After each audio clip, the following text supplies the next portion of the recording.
आप सबको प्रणाम करता हूँ। जो लोग जोड़े से बैठे हैं उनको जोड़े से प्रणाम करता हूँ। जो विवाहित किसी कारण से अकेले बैठे हैं उनसे निवेदन करता हूँ कि घर जाकर मेरी तरफ से चरण स्पर्श पहुंचाएं। जो कुंवारे बैठे हैं उनको इलू इलू करता हूँ।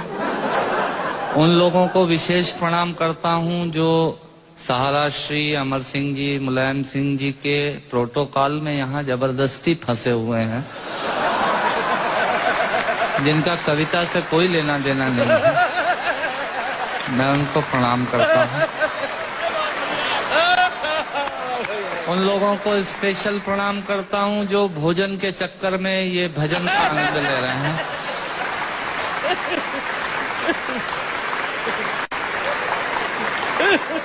हंसना सिर्फ आदमी के नसीब में है। आपने कभी किसी गधे को हंसते हुए नहीं देखा होगा। यदि देख लें तो समझ लीजिएगा ये आदमी होने की तैयारी में है। और किसी आदमी को गुमसुम उदास बैठा देख लें तो समझ लीजिएगा कि ये वो होने की तैयारी में है।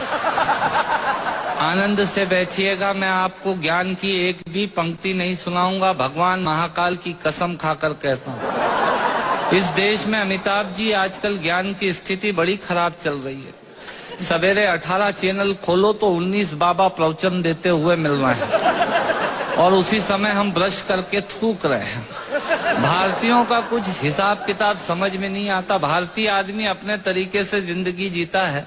सहारा श्री बैठे हैं, मैं आपको बताना चाहता हूँ भारतीय आदमी होता क्या है।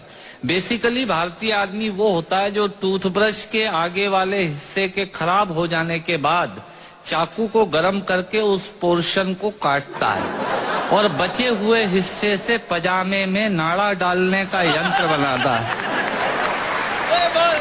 ये होता है भारतीय आदमी। इधर से तालियां कम बज रही हैं, इधर का मामला ठीक है। मुझे याद है भारतीय आदमी हीथ्रो एयरपोर्ट पे, लंदन में हीथ्रो पे एयरपोर्ट पे मशीनें लगी हुई हैं पॉलिश करने की जूतों पे।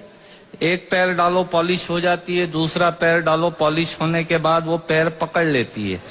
फिर उसमें 50 सेंट्स डालिए तो वो पैर छोड़ती है। भारतीय पहुंचा एक, उसने एक पैर एक मशीन में पॉलिश हो गई, दूसरा पैर दूसरी मशीन में फंसा दिया। मुलायम सिंह जी, मरण तो उस आदमी का हुआ जो अंग्रेज आया। उसने जैसे ही पहला पैर फंसाया मशीन ने पैर पकड़ लिया, उसकी काउंटिंग में तो 2 हो गए। भारतीय आदमी ये होता है। मैं आपसे निवेदन करता हूं, आज यहाँ हमारे दिलीप चौबे जी और राकेश पांडे जी मुझे एंटरटेन कर रहे थे, बता रहे थे ये 325 एकड़ में फैला हुआ है सहारा शहर। मैं आपके लिए जानकारी देता हूं, सहारा शहर 325 एकड़ में नहीं फैला हुआ है। सहारा आजकल इन दिनों देश में एक विचार बन गया है जो पूरे देश में यत्र तत्र सर्वत्र नजर आता है।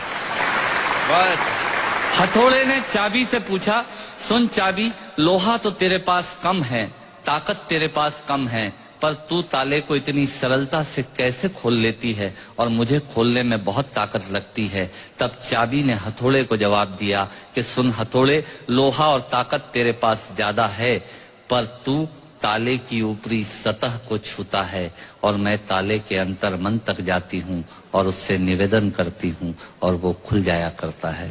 स्वर्गीय हरिवंश राय बच्चन जी ने लोगों के दिलों में उतरने का प्रयास किया, इसलिए वो 100 वर्ष बाद भी आज भी हमारे अंतस में हैं। लोग दिमाग पर छाते हैं, उन्होंने दिल में पहुंचने की कोशिश की। मैं उनकी स्मृति को प्रणाम करता हूं और एक छोटी सी हास्य व्यंग की कविता से अपनी बात समाप्त करता हूं। जब मैं कहूं मजा ही कुछ और है, आप ताली बजा दीजिएगा। ये इनका तकिया कलाम होता है। जिनके आखिरी उंगली के नाखून का भी ऑपरेशन नहीं हुआ, वो आपको बाईपास कराने के लिए हॉस्पिटल का सजेशन देने आ जाएंगे। ये होते हैं रायचंद। सुनिएगा, आनंद लीजिएगा और ऑब्जर्वेशन देखिएगा। दांतों से नाखून काटने का, छोटों को जबरदस्ती डांटने का, पैसे वालों को गाली बकने का, मूंगफली के ठेले से मूंगफली चखने का, कुर्सी पे बैठ के कान में पेन डालने का और रोडवेज की बस की सीट में से स्पंज निकालने का। मजा ही कुछ और है, मजा ही कुछ और है। एक ही खूंटी पे ढेर सारे कपड़े टांगने का। साइकोलॉजी है, एक ही खूंटी पे ढेर सारे कपड़े टांगने का, नए साल पे दुकानदार से कैलेंडर मांगने का। ये एक शौक होता है। क्यों सेठ जी इस बार कैलेंडर वेलेंडर नहीं आए क्या? मैंने कहा तेरे घर में जगह तो है नहीं टांगने की, क्या भाभी की चोटी पे टांगेगा कैलेंडर? पर आदमी मांगता जरूर है, फोकट की डायरी और कैलेंडर मांगने का। एक ही खूंटी पे ढेर सारे कपड़े टांगने का, नए साल पे दुकानदार से कैलेंडर मांगने का, चलती रेल में चढ़ने का, दूसरों की चिट्ठियां पढ़ने का, मांगे हुए स्कूटर को तेज भगाने का, और खुद को नींद नहीं आने पे पत्नी को जबरदस्ती जगाने का। मजा ही कुछ और है, मजा ही कुछ और है। चोरी से फल फूल तोड़ने का, खराब ट्यूबलाइट और मटकों को फोड़ने का, पड़ोसन को घूर घूर के देखने का। भैया ऐसे खुश हो रहे हैं जैसे उनका चरित्र चित्रण हो रहा है। चोरी से फल फूल तोड़ने का, खराब ट्यूबलाइट और मटकों को फोड़ने का, पड़ोसन को घूर घूर के देखने का, अपना कचरा दूसरे के सामने फेंकने का, बाथरूम में बेसुरा गाने का और थूक से टिकट चिपकाने का। मजा ही कुछ और है, मजा ही कुछ और है। ऑफिस में लेट आने का, फाइल को जबरदस्ती दबाने का, चाट वाले से फोकट की चटनी डलवाने का। भैया थोड़ी चटनी देना।